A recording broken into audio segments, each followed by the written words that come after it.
Hi everyone, welcome to digital जी की classes. तो आपको पता ही है कि हमारा पॉलिटी स्टार्ट है कल से। आज हमारा चैप्टर दूसरा है। कल हम लोगों ने डाइवर्सिटी पढ़ा था।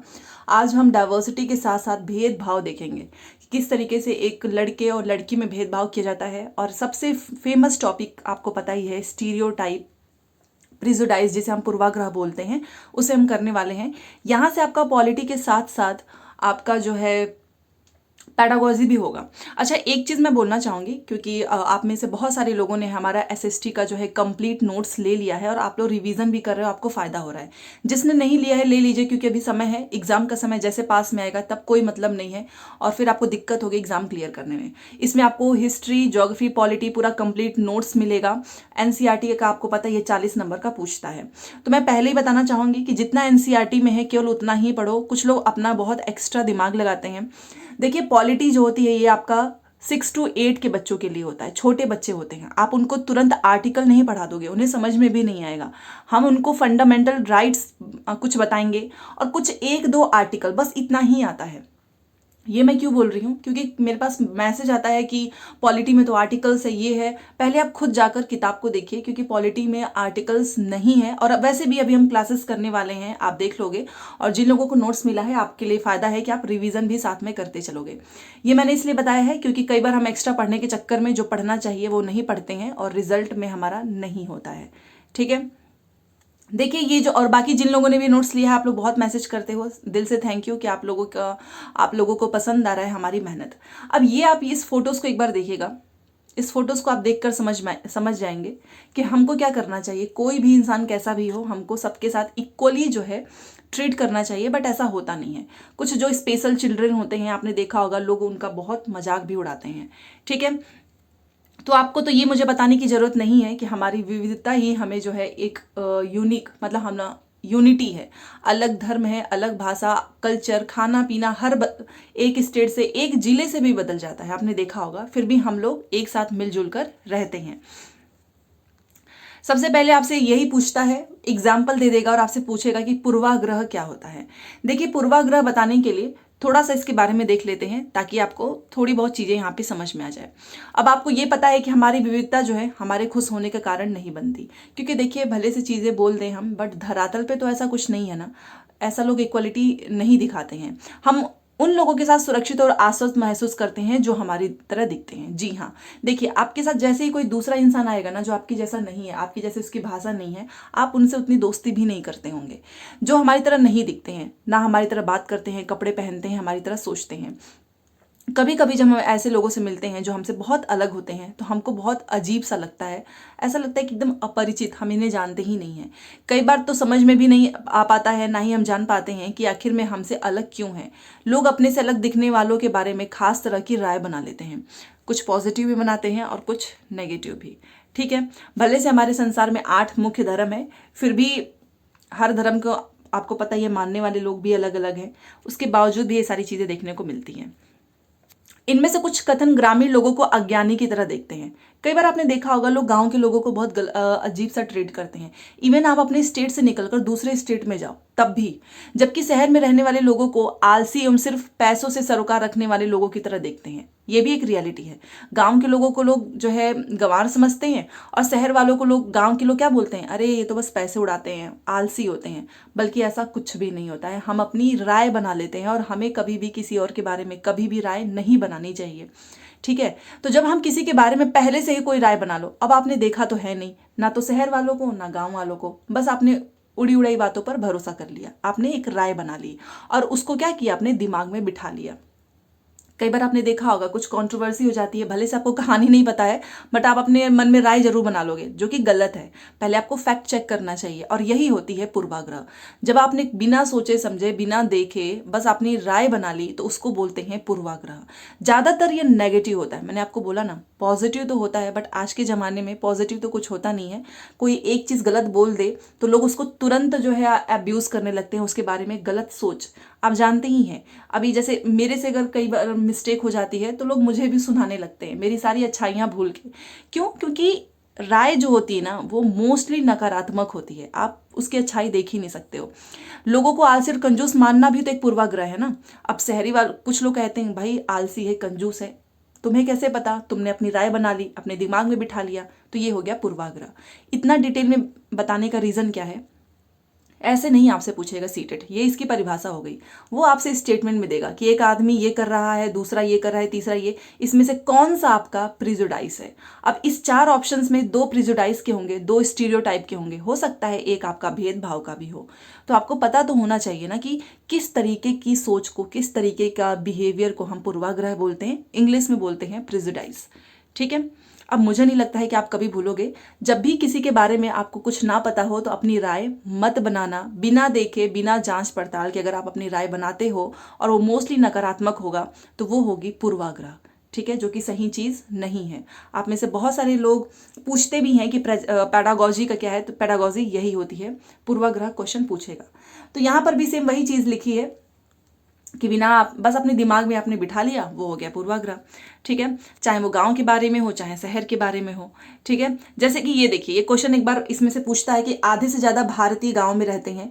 गांव के लोग आधुनिक प्रौद्योगिकी का इस्तेमाल करना पसंद नहीं करते हैं। फसल की बुआई कटाई के समय परिवार के सभी लोग इतना घंटा काम करते हैं। ग्रामीण लोग काम की तलाश में शहरों की ओर जो है स्थानांतरण करने को बाध्य हैं। शहरी लोगों का जीवन आसान है, ये बिगड़े हुए हैं, आलसी होते हैं। आप देख सकते हो किस तरीके की धारणा बनी हुई है। शहर में लोग अपने परिवार के साथ समय नहीं बिताते हैं, बस पैसे की चिंता करते हैं, कोई लोगों से मतलब नहीं है। बल्कि शहर में रहना भी बहुत महंगा है। ठीक है, कमाई का बहुत बड़ा हिस्सा तो किराए में ही चला जाता है। तो ये मैंने आपको क्यों बताया है, क्योंकि ये कथन आपको इसलिए देखना था ताकि आपको ग्रामीण और शहरी लोगों के बारे में सही लगे। जिन कथनों से आप सहमत हैं उन पर निशान लगाओ। क्या आपके दिमाग में ग्रामीण या शहरी लोगों को लेकर किसी भी प्रकार की पूर्वाग्रह है? ठीक है, पूर्वाग्रह समझ रहे हो ना, सही चीज़ नहीं होती है पूर्वाग्रह, आपने बस अपने दिमाग में बिठा लिया है। तो ऐसे ही ऑप्शन आपसे पूछा जाएगा। ठीक है, तो जब हम यह सोचने लगते हैं कि किसी काम को करने का कोई एक तरीका ही सबसे अच्छा और सही है, तो हम अक्सर दूसरों को इज्जत नहीं कर पाते हैं जो उसी काम को दूसरी तरह से करना पसंद करता है। देखो, अब जैसे कुछ लोग हैं, एक एग्जांपल देती हूँ कि आपको हैंड रिटन नोट्स पसंद है, मतलब किसी के हाथ का लिखा हुआ, और कोई दूसरा है जिसको जो है टाइप वाला नोट्स पसंद है, मतलब जो कंप्यूटर में टाइप से। क्यों? क्योंकि हैंड राइटिंग समझ में नहीं आती है। अब एक इंसान बोलेगा कि नहीं भैया, हमें तो हैंड रिटन ही पसंद है, ये टाइपिंग वाइपिंग कुछ नहीं, बेकार है। उसने क्या किया, उसको एक ही तरीका पसंद आया, इसलिए वो दूसरे की इज्जत नहीं कर रहा है। समझ रहे हैं आप?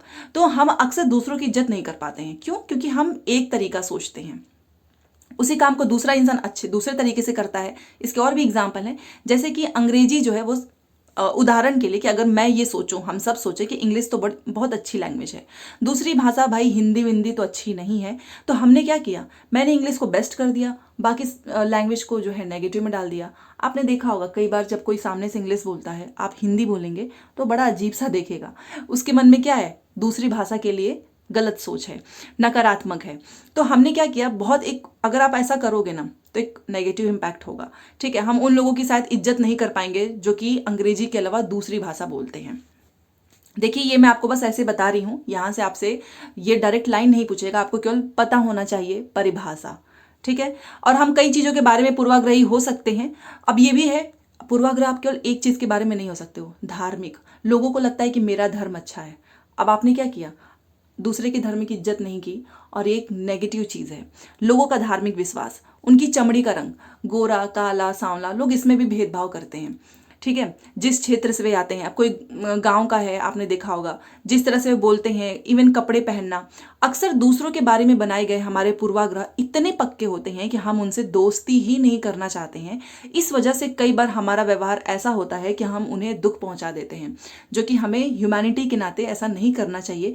कई बार आप बिना सोचे समझे, हमारा जो पूर्वाग्रह होता है ना, वो इतना स्ट्रांग होता है कि हम सामने वाले को दुख पहुंचा देते हैं।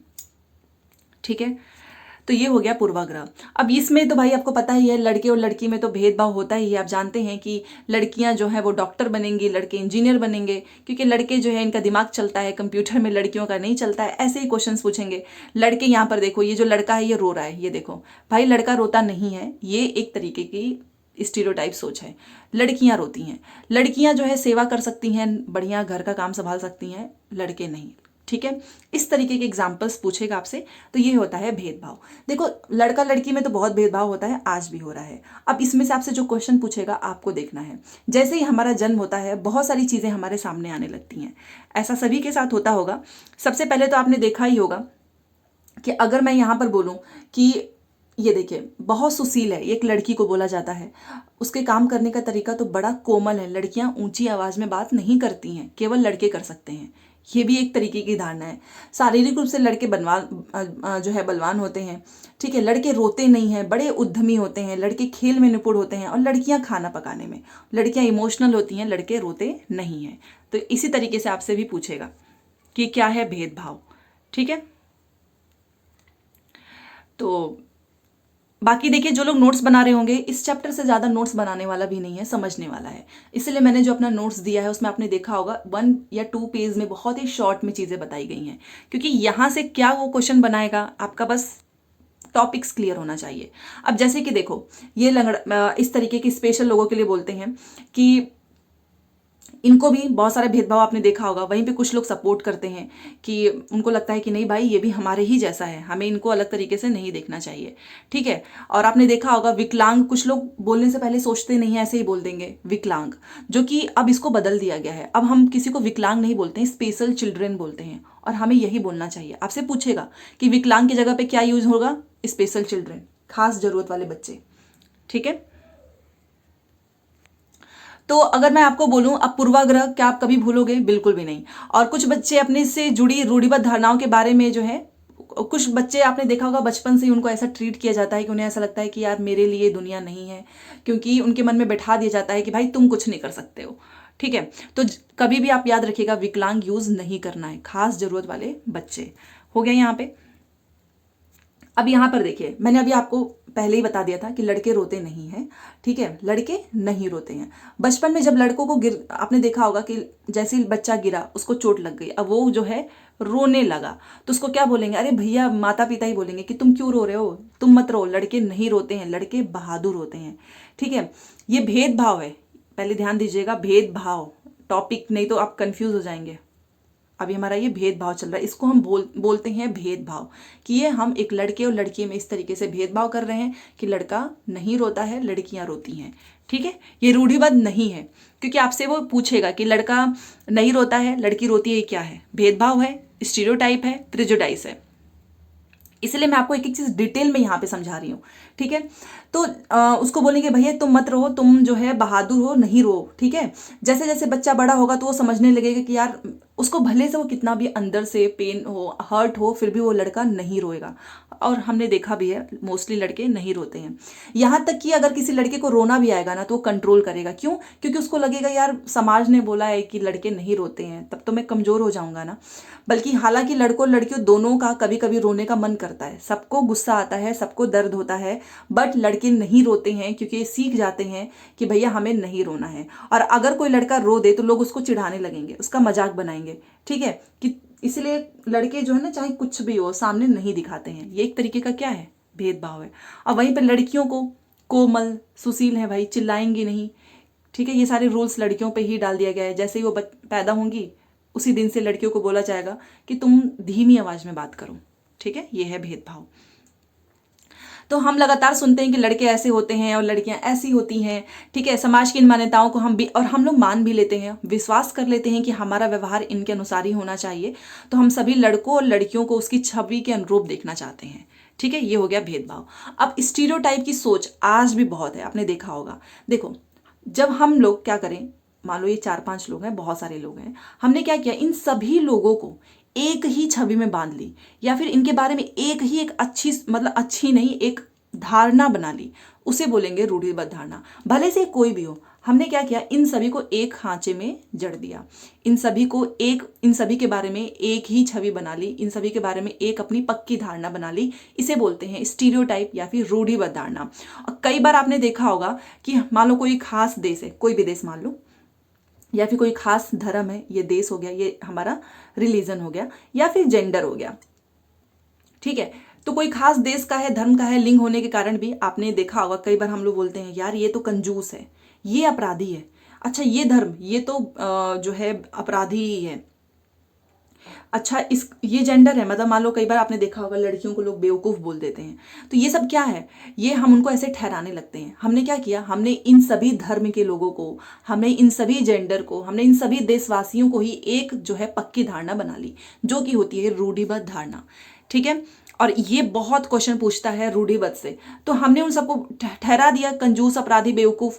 ठीक है, ऐसा दरअसल उनके बारे में हमने पक्की धारणा बना लिया है। इसी वजह से हर देश, धर्म आदि में कंजूस, अपराधी, बेवकूफ़ सब लोग मिलेंगे। अब ये गलत होगा कि आप किसी एक धर्म का बस ऐसे ही लेके उन सभी धर्म वालों को ही आप लोग गलत बोल रहे हो, ये तो गलत ही होगा ना, क्योंकि हर धर्म में आपको जो है अपराधी मिलेगा, कंजूस मिलेगा। बट नहीं भाई, हम लोगों ने तो एक धारणा बना ली है। तो सिर्फ इसीलिए कि कुछ लोग उस समूह में वैसे हैं, मान लो 2-4 लोग ऐसे हैं, इसका मतलब पूरा धर्म खराब नहीं है।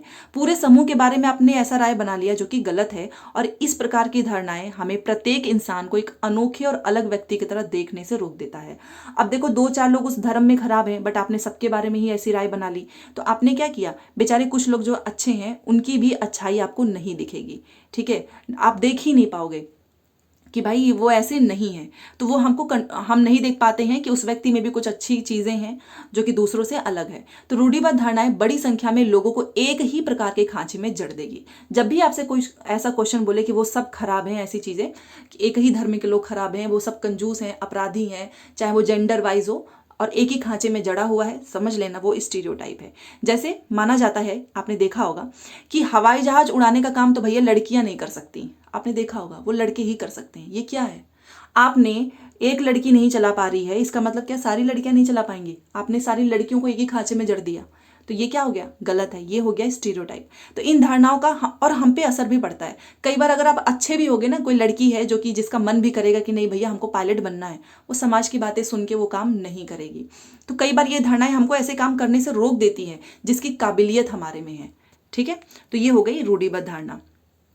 अब यहाँ पर असमानता और भेदभाव देखिए मैं थोड़ी डिटेल में चीज़ें इसलिए बता रही हूँ क्योंकि ये 3-4 ही टॉपिक आपको पैडागॉजी में ना हर एक सब्जेक्ट में देखने को मिलेगा, केवल एसएसटी में नहीं, हिंदी, सीडीपी, इंग्लिश, हर जगह। भेदभाव क्या होता है, जब लोग पूर्वाग्रह समझ गए क्या होता है और रूढ़िबद्ध धारणा समझ गए, इसके आधार पर व्यवहार करते हैं। अगर आप लोगों को नीचा दिखाने के लिए कुछ करते हो, अगर आप उन्हें कुछ गतिविधियों में भाग लेने से रोकते हो, किसी खास नौकरी को करने से रोकते हो, मोहल्ले में नहीं रहने देते, कुएं हैंडपंप से आप उनको पानी नहीं डालने देते, दूसरों द्वारा इस्तेमाल किए जा रहे कप या गिलास में आप उनको चाय नहीं पीने देते, तो इसका मतलब है कि आप उनके साथ भेदभाव कर रहे हैं। तो जब भी इस तरीके का कोई चीज़ पूछेगा तो वो हो जाएगा भेदभाव।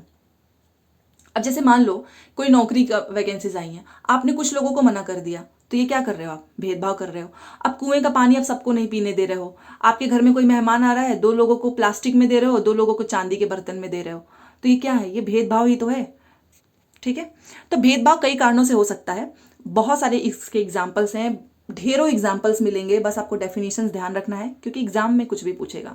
जैसे कि किसी का धर्म अलग है तो यह विविधता का एक पहलू है, बट लोग इसको भेदभाव का कारण बना देते हैं। ठीक है, धर्म के हिसाब से लोगों की प्रथाएं, रिवाजें अलग अलग हैं, लोग उसको अलग अलग तरीके से एक देखना चाहिए, बट इसमें भी भेदभाव करते हैं। ठीक है, आपने देखा होगा कि कुछ लोगों के पास खाने, कपड़े, मतलब बहुत सारी चीज़ें नहीं होती हैं, इस कारण वो दफ्तर, अस्पताल सॉरी हॉस्पिटल, स्कूल, वहाँ पर भी आपने देखा होगा जिसके पास पैसे कम हो गए उनके साथ भेदभाव किया जाता है, वहीं पे जिसके पास पैसा है उसका तुरंत हो जाएगा सारा काम। तो कुछ लोगों को विविधता और असमानता पर आधारित दोनों ही तरह के भेदभाव का सामना करना पड़ता है। ठीक है, एक तो इस कारण कि वे समुदाय के सदस्य हैं जिनकी संस्कृति को मूल्यवान नहीं माना जाता है। मान लीजिए आप कुछ ऐसे कम्युनिटी से आते हो जहां पर आपकी कोई वैल्यू नहीं है, ऊपर से अगर आप गरीब हैं तो उनके पास अपनी जरूरतों को पूरा करने का साधन भी नहीं है, तो भेदभाव होने लगता है। ऐसे दोहरे भेदभाव का सामना बहुत सारे जनजातीय लोग, धार्मिक समूह और खास क्षेत्रों को लोगों को करना पड़ता है, जैसे कि आदिवासी, दलित, आपने देखा ही होगा होता है। दलित शब्द जो है नीची कही जाने वाली जाति के लोग अपनी पहचान के रूप में इस्तेमाल करते हैं। इसका मतलब होता है वे इस शब्द को अछूत से ज़्यादा पसंद करते हैं दलित को। दलित का मतलब होता है जिसको आपने दबा दिया है, कुचला गया है। दलितों के अनुसार यह सब दर्शाता है कि कैसे सामाजिक पूर्वाग्रहों और भेदभाव ने दलित लोगों को दबा कर रखा और सरकार ने इनको अनुसूचित जाति के वर्ग में रखा है। ठीक है, ये क्वेश्चन पूछेगा। आप जानते हो हमारे भारत के एक महान नेता हैं डॉक्टर भीमराव अंबेडकर, जिन्होंने जाति व्यवस्था पर जो भेदभाव हुआ उसमें अपने एक्सपीरियंस दिखाए हैं। वैसे ये पूछेगा नहीं, आप पढ़ सकते हैं। वही है कि ये जा रहे थे, एक बार 9 साल के थे और वहाँ पे स्टेज दिखने में तो नहीं लग रहे थे कि ये ऐसी मतलब, क्योंकि उस समय आप जानते हो कि बहुत ही ज़्यादा बुरा व्यवहार होता था इन लोगों के साथ, तो दिखने में तो बिल्कुल भी ये नहीं लग रहे थे। बट जैसे ही उन्होंने बोला कि महार जाति, उसने स्टेशन पे जो उनको लेके जाने वाला था वो उनको वहीं पे उतार दिया, लेकर ही नहीं गया। फिर उस दिन अम्बेडकर जी को भी रियलाइज़ हुआ कि भाई जो हमारे समाज में इसकी जो जाति प्रथा है वो कितनी, इसकी जकड़ कितनी मजबूत है कि लोग इस तरीके से बिहेव कर रहे हैं। ठीक है, तो डॉक्टर भीमराव अंबेडकर जो है भारतीय संविधान के पिता और दलित के सबसे बड़े नेता हैं, और दलित समुदाय के अधिकारों के लिए इन्होंने लड़ाई लड़ी। ये महार जाति में इनका जन्म हुआ था, जिसको लोग अछूत मानते थे। और महार लोग गरीब होते थे, उनके पास जमीन नहीं होता था, बच्चों को भी काम करना पड़ता था। ठीक है, गाँव के बाहर लोग गाँव में आने नहीं देते थे, उनकी इज्जत भी कोई नहीं करता था। तो अंबेडकर जी अपने जाति के पहले व्यक्ति थे जिन्होंने अपनी कॉलेज की पढ़ाई पूरी की, वकील बने, और उन्होंने दलित और बच्चों के लिए बहुत सारे काम किए, आप जानते ही हैं। सरकारी नौकरी भी करने को कहा ताकि वे जाति व्यवस्था से बाहर निकल पाएं। मंदिर प्रवेश के लिए भी इन्होंने बहुत आंदोलन किया, आप जानते ही हो। और उन्हें एक ऐसे धर्म की तलाश थी ना जो सबको एक समान निगाह से देखे, इसीलिए उन्होंने धर्म परिवर्तन करके बौद्ध धर्म को अपनाया। उनका मानना था कि भाई दलित को जाति प्रथा के खिलाफ ना लड़ना चाहिए और ऐसा समाज बनाने की तरफ काम करना चाहिए जिसमें सबकी इज्जत हो। कि भैया केवल कुछ लोग की इज्जत क्यों होनी चाहिए? अगर इंसान काबिल है, आप बस एक जाति के हिसाब से आप किसी के साथ भेदभाव नहीं कर सकते हैं। तो ये भीमराव अंबेडकर जी हैं, और इनसे एक क्वेश्चन या 2 क्वेश्चंस 100% आएगा सोशल साइंस में, अभी आप नोट कर लीजिए, चाहे वो हिस्ट्री से पूछे, पॉलिटी से पूछे। ठीक है, तो यहाँ पर आप देखिए, बाकी ये देखिए जो लोग भी लिख रहे होंगे इसको आपको लिखने की ज़रूरत नहीं है, क्योंकि ये सब कहानी बताई जा रही है, किस तरीके से वो पहुँचे। आप पढ़ सकते हो बट पूछता नहीं है।